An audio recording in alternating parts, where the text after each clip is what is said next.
అదేమన్నా పబ్లిసిటీ అనుకుంటున్నారా ఏంటి మీరు? కొంచెమైనా కామన్ సెన్స్ ఉందా? మినిస్టర్ గారు, మీరేం మాట్లాడుతున్నారు?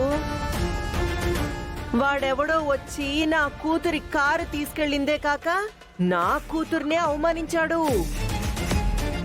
అందుకే వాణ్ణి పనిలో నుంచి తీసేయాలి అనుకున్నాను.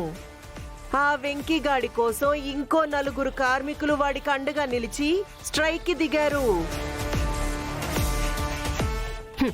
4 రోజులు పస్తులుంటే ఆళ్లే దారిలోకి వస్తారులేండి.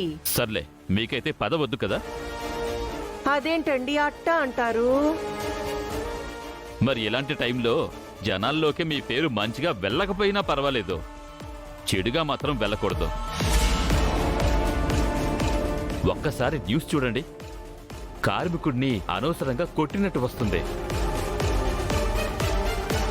ఇలాంటివన్నీ చూసి జనాలు ద్వేషించడం మొదలు పెడితే మీకు ఒక్క ఓటు కూడా పడదు. మీరు ఆ పదవి మీద ఆశలు వదులుకోవలసిందే. అయ్యయ్యో, అదేంటండి? అది నా జీవిత కలుపు కోరిక కదా. అందుకే ఫోన్ చేశాను. ఈ విషయం హైకమాండ్కి తెలిసిందనుకోండి, ఇచ్చే సీటు కూడా ఇవ్వరు. అవునా? ఇప్పుడేం చెయ్యాలండి? మీరు ఏం చేస్తారో నాకు తెలీదు.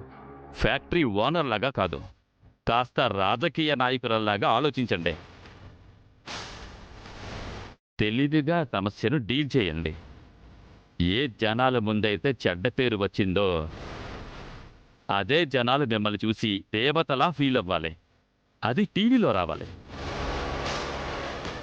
సరే మినిస్టర్ గారు, అలాంటి అలవాట్లు ఇప్పటిదాకా లేవు, కానీ ఇప్పుడు మొదలు పెడతాను. చూడండి,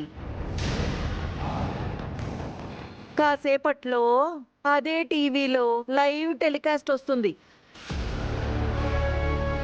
ఉంటాను.